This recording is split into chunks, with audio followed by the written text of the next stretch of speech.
ابتدا رب جلیل کے بابرکت نام سے جو دلوں کے بھید خوب جانتا ہے، سامعین و ناظرین کو محمد عامر حضور کا سلام قبول ہو۔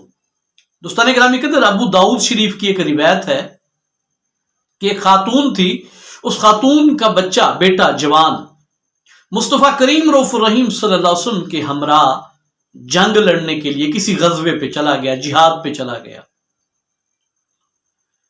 جب اس جہاد سے، اس غزوے سے سارے صحابہ واپس آ گئے تو اس خاتون کو کسی سے اڑتی اڑتی یہ خبر ملی کہ اس کا بیٹا جو ہے اس جنگ میں شہید ہو گیا ہے۔ جب اس خاتون کو پتہ چلا نا بھی جوان بیٹا شہید ہو گیا، ماں تھی، بے شک اپنے ہاتھوں سے تیار کر کے بھیجا تھا، لیکن بیٹے کی جدائی میں تو ماں تڑپ جاتی ہے نا۔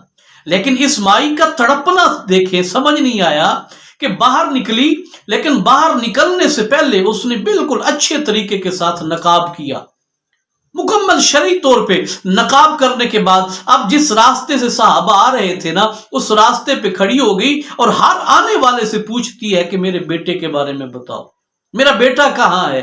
تو صحابہ کرام نے اس خاتون کو بتایا کہ بی بی مائی، تیرا بیٹا شہید ہو گیا ہے۔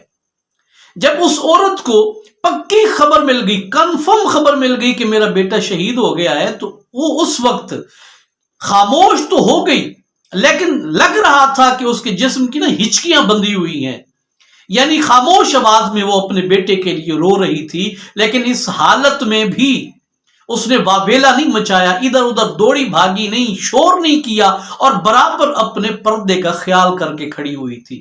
تو ایک صحابی نے جب یہ منظر، یہ ماجرا، یہ معاملہ دیکھا نا، تو اس خاتون کو مخاطب کرتے ہوئے کہا کہ مائی، تو اپنی مامتا کے ہاتھوں مجبور ہو کے اپنے بیٹے کو تلاش کرنے کے لیے آئی ہے، لیکن کیا ہی حیران کن بات ہے کہ اس مشکل وقت میں بھی تو اپنے پردے سے بیگانہ نہیں ہوئی، اپنے پردے سے بے فکر نہیں ہوئی، مکمل پردے کے ساتھ تو باہر نہیں۔ حالانکہ ماں کو پتہ چلے کہ بیٹے کے ساتھ کوئی حادثہ ہو گیا ہے تو مائیں تو بھاگتی ہیں، پیروں میں جوتی کا ہوش نہیں، گلے میں دوپٹے کا ہوش نہیں، کسی چیز کا بھی ہوش نہیں رہتا، لیکن تم باپردہ حالت میں کھڑی ہوئی ہو۔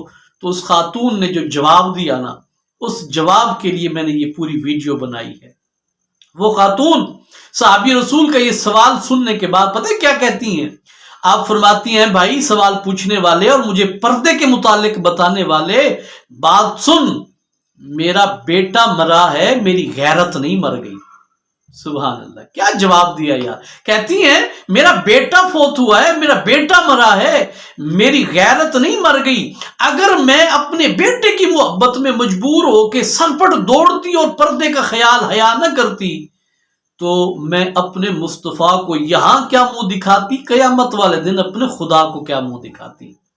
پیارے دوستو، اب دیکھ لیجئے کہ جن لوگوں کے دلوں میں مصطفیٰ کریم کی محبت تھی اور اللہ پاک کا ڈر تھا نا، وہ مشکل سے مشکل وقت میں بھی اپنی شریعت کو نہیں بھولتے، اپنی ذمہ داریوں کو نہیں بھولتے، اللہ پاک اور مصطفیٰ کریم کی محبت کو پشت نہیں کرتے۔ اور ایک ہم ہیں کہ مشکل وقت آیا، کوئی غمی کا وقت آیا، تب بھی اللہ پاک کی عبادت گئی، خوشی کا وقت آیا، شادی کا وقت آیا تو پھر بھی اللہ پاک کی عبادت گئی۔ میں نے کئی ایسے بڑے بڑے حاجیوں کو دیکھا ہے اپنے بیٹے کی شادی پہ، جناب وہ مجرے کرا رہے ہوتے ہیں۔ میں نے بڑے بڑے نمازیوں کو دیکھا ہے، خدا نہ خواستہ کسی غم میں مبتلا ہوں تو 8 10 دن کے لیے نمازیں ان کی چھوٹ جاتی ہیں۔ پیارے دوستو، اللہ پاک فرماتے ہیں خوشی اور غمی میں دیتا ہوں، میرا حقیقی بندہ وہ ہے کہ جو ہر حال میں میری رضا پہ راضی بھی رہے اور میری عبادت کو بھی نہ چھوڑے۔ امید کرتا ہوں آج کا واقعہ دوستوں کو پسند آیا ہوگا، اپنی رائے سے آگاہ کیجیے گا، اپنا ڈھیر سا خیال رکھیے گا۔ بہت جلد دوبارہ ملیں گے، تب تک کے لیے اجازت دیجیے۔ السلام علیکم ورحمۃ اللہ وبرکاتہ۔